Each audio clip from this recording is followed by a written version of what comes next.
Hello guys, welcome to my YouTube channel consistent learner.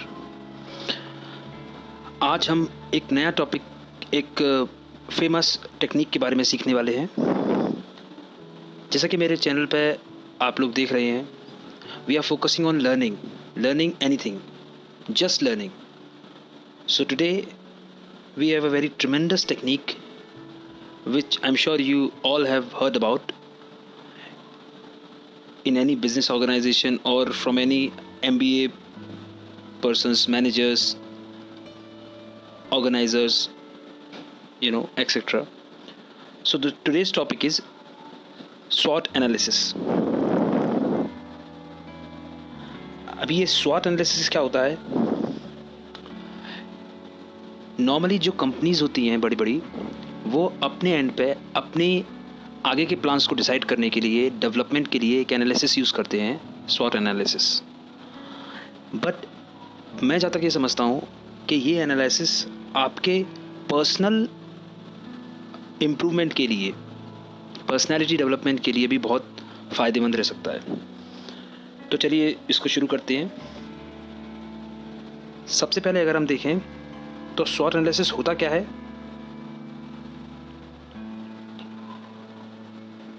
It is one of the most efficient technique for an individual to tackle everyday problem. अभी देखिए, यहाँ पर आपको जो भी life में, जो भी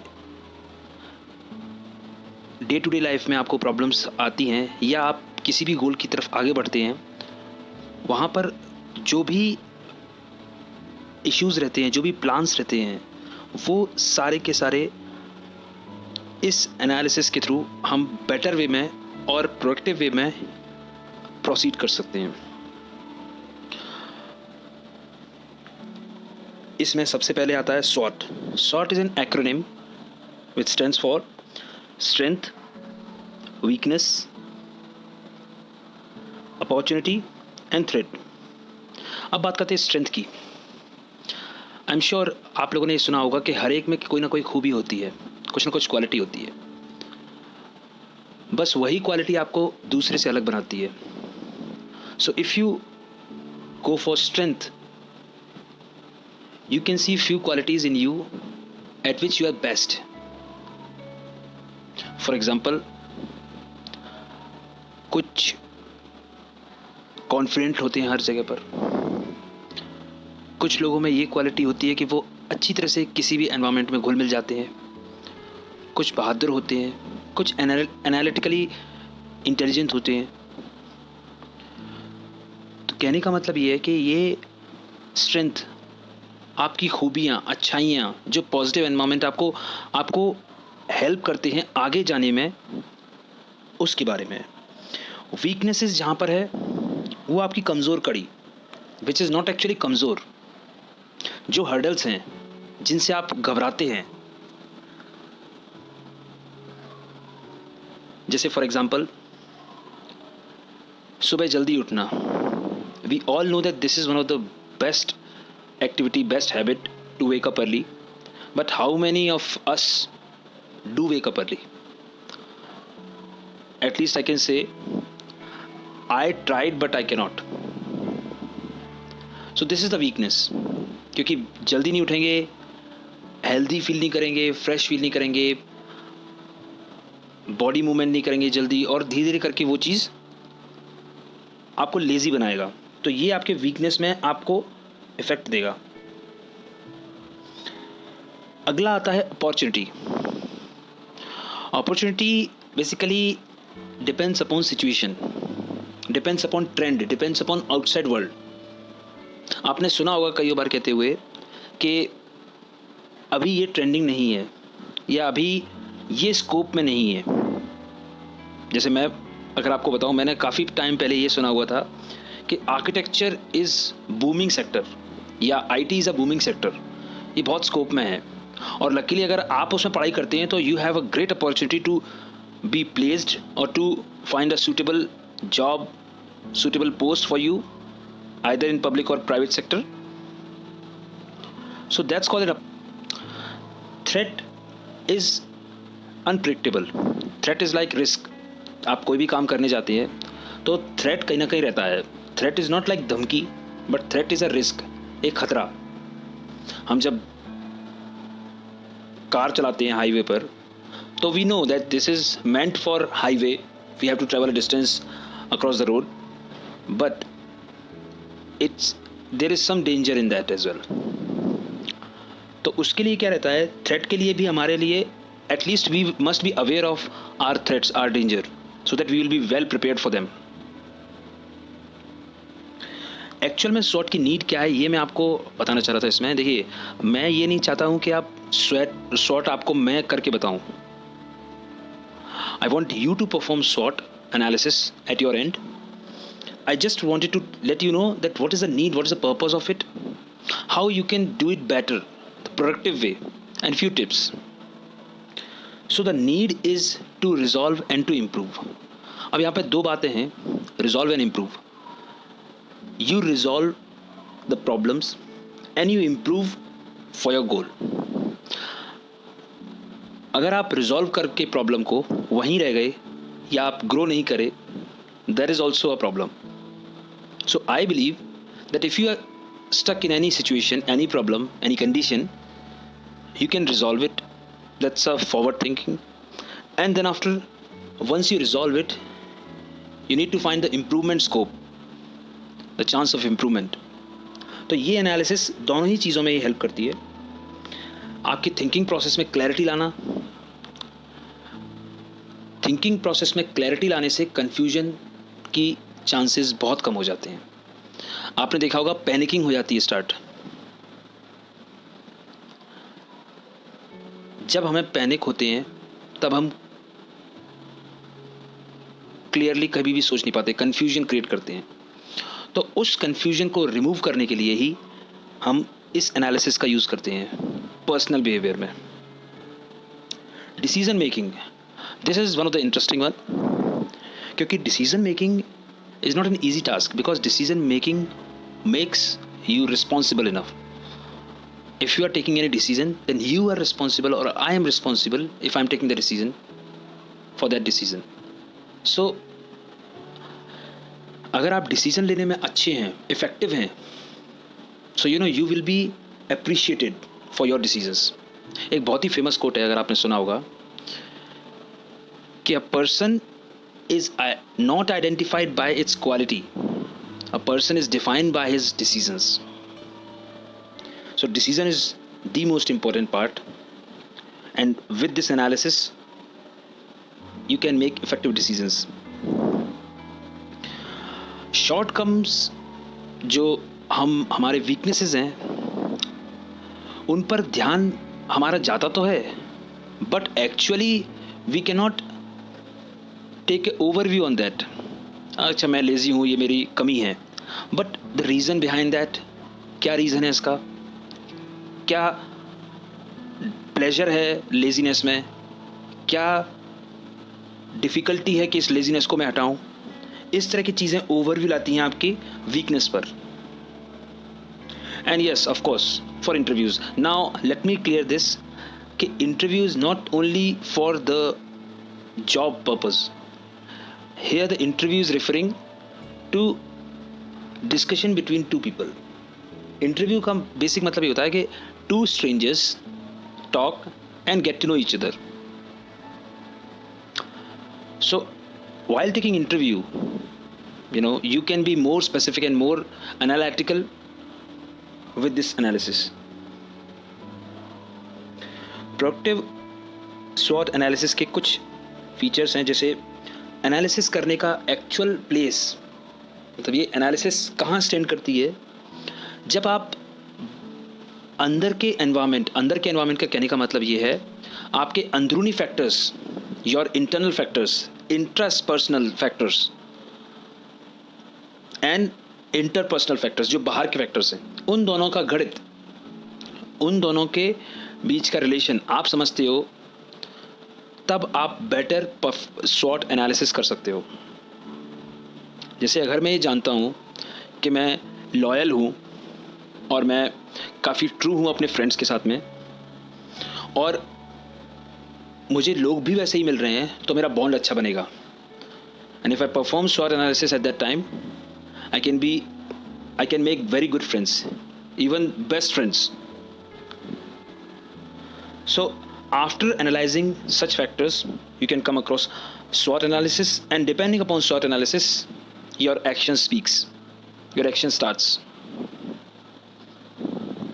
This is a small example of SWOT analysis जो कि एक कंपनी को रेफर करके दिया गया है. आप नॉर्मली अगर देखें तो what sort of factors you can see in all 4 sections, वो यहाँ पे बताया हुआ है.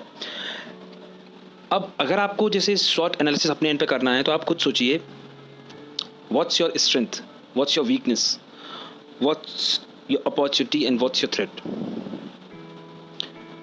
Please share one in your comment section. Now किन फैक्टर्स पे SWOT एनालिसिस डिपेंड करता है? Internal factors. अब ये इंटरनल फैक्टर्स क्या होते हैं, क्योंकि ये आप पर निर्भर करते हैं. Internal factors are those factors which are dependent on you, on us, on people inside us.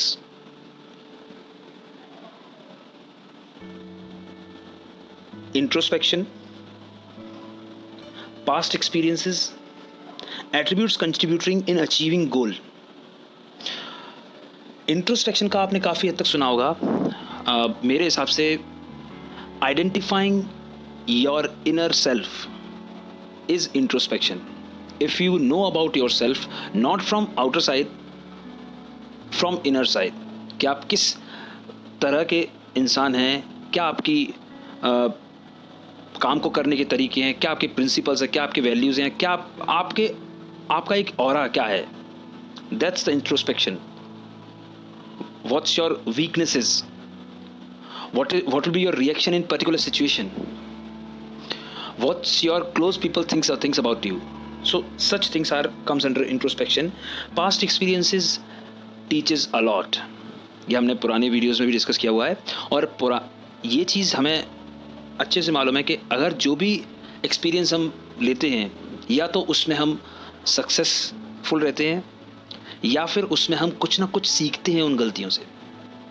तो कहने का मतलब ये है कि दोनों ही फेजेस में आपको सीखने को मिलता है.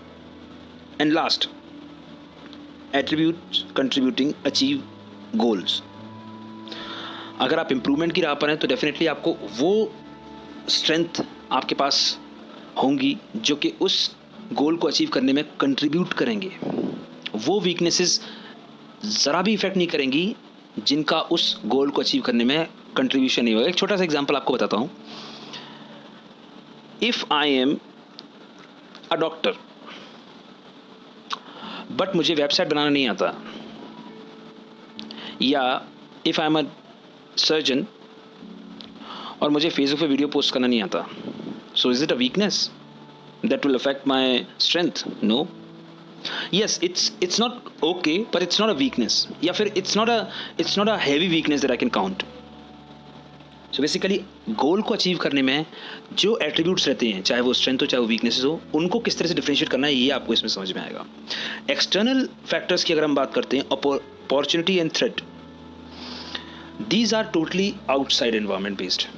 सिचुएशन क्या है, जो गोल है उसकी क्या प्रोसेस है, क्या क्लैरिटी है, प्रायोरिटीज़ क्या हैं. सी, आई मस्ट से दैट आप लोग कभी ना कभी ऐसी सिचुएशन में ज़रूर आए होंगे जहाँ पर आपको एक नहीं, दो नहीं, 5 से 6 प्रॉब्लम्स एक साथ आती हैं. What is your approach? Please comment your approach in comment section. Meanwhile, I'll tell you कि मैं लिस्ट ऑफ प्रायोरिटी पे काम करता हूँ प्रॉब्लम्स की, क्योंकि ये problem is the most top priority problem. Then after I'll go down from top to bottom and then accordingly act. And the last one is risk analysis. Risk analysis basically to prepare for the threat, to prepare for the consequences. आपने जो strategise किया, आपने जो plan किया और वो by chance नहीं चला, तो you must have a backup plan. You must analysis risk factor in that part. Improvisation, आपने कई बार देखा होगा कि improvisation can give you an out of the box approach. So that the thing. फिलहाल जो प्रॉब्लम्स हम नॉर्मली फेस करते हैं पर्सनल एनालिसिस करने के समय पे, उनको डिस्कस करते हैं. First thing, objective approach, objective observation. आप लोगों ने देखा होगा सब्जेक्टिव और ऑब्जेक्टिव दो तरीके के अप्रोच होते हैं। Subjective is like I am more on the person part, I am more on the emotional part, not on the rational part. अगर मैं किसी इंसान को उसके तरीके से, उसके मेरे लिए उसके रिस्पॉन्सेस के बेसिस पे जज करूँगा, या उसके रिस्पॉन्सेस के बेसिस पे उससे कम्युनिकेट करूँगा, उससे व्यवहार करूँगा, बजाय उसके क्वालिटीज़ के बेसिस पे या उसके एक्शंस के बेसिस पे। वही अंतर रहेगा सब्जेक्टिव और ऑब्जेक्टिव अप्रोच में। अगर आप चाहते हैं तो इसके ऊपर मैं अलग से एक सेपरेट वीडियो ज़रूर पोस्ट करूँगा। Next is detail information. Sort doesn't need detail information. Sort is an analysis. वो पॉइंटर्स पे काम होता है।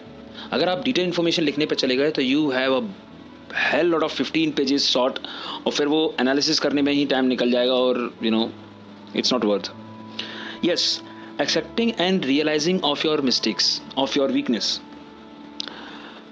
ये वीकनेस को ख़त्म करने का पहला स्टेप है कि आप अपने वीकनेस को एक्सेप्ट करें या रियलाइज़ करें कि okay this is my weakness, now I have come across that, ये मेरी वीकनेस है, अब मैं इसको सुधार सकता हूँ। क्योंकि जब तक किसी प्रॉब्लम का पता नहीं चलता तब तक कोई सोल्यूशन नहीं निकलता। Root cause, so the root cause of weakness is accepting first and then realising, then find out how to resolve it. In this way आप वीकनेस को ट्रांसफॉर्म कर सकते हो स्ट्रेंथ में, और थ्रेट्स को चांस बना सकते हो as a opportunity. Opportunities are very vague, वो बहुत हेजी होती हैं, बहुत शाय होती हैं एक तरह से कहा जाए तो। They doesn't need observation, they just pass away from you. Now your responsibility is to observe them, is to visualise them. कब अपॉर्चुनिटी आती है, कब निकल जाती है, we cannot say. So we have to be more observant on opportunity part. Last, consistent analysis. अगर ये analysis time to time चलता रहेगा तो आपको एक पर्टिकुलर टाइम के बाद you can find out the phase of your improvement और the phase of your declination. आप देख पाओगे कि आप एक टाइम के बाद इम्प्रूव हो रहे हो या नहीं। तो ये प्रॉब्लम्स कुछ रहते हैं सेल्फ एनालिसिस के साथ। कुछ टिप्स मैं आपको जरूर शेयर करना चाहूँगा। ओपन टू चेंज, चेंज के लिए रेडी रहना, because this analysis can only give you the results, but the changes needs time, it cannot happen overnight. Yes, this is the factor that I wanted to include here is feedback. You must take feedback from the right people. आप अपने दोस्तों से बात करोगे, आप अपने घर वालों से बात करोगे, you can have those feedbacks. Don't get those feedbacks on your mind, but to just listen and to note it down. If you feel and if you realize that what we earlier discussed, कि realization होना चाहिए. If you feel that yes, this is my weakness that my friend has told me, so just note it down in your weakness. It will help you to gather more information on from others' perspective as well. Out of the box approach की habit you will get when you have better risk analysis and better improvisation scope. So this comes with practice. Once you start doing your SWOT analysis at a particular interval of time, you'll get that. And I have made the most important point in the last part, कि be honest and be true with yourself. Being true is the most important thing to get an open picture. अगर मैं अपनी कमियों को ही note down नहीं करूँगा तो मैं कमियों को सुधारूँगा कैसे? So this is the end of my video. I hope you like it. आप लोग अपना सपोर्ट, अपनी बातें और अपना फीडबैक ज़रूर शेयर करें, because I am ready to get open feedback. Comment, like and share. Also, if you are new to this channel or not new, I want if you can subscribe this channel to get more updates. I'll be posting more videos on different topics, and keep learning. Thank you.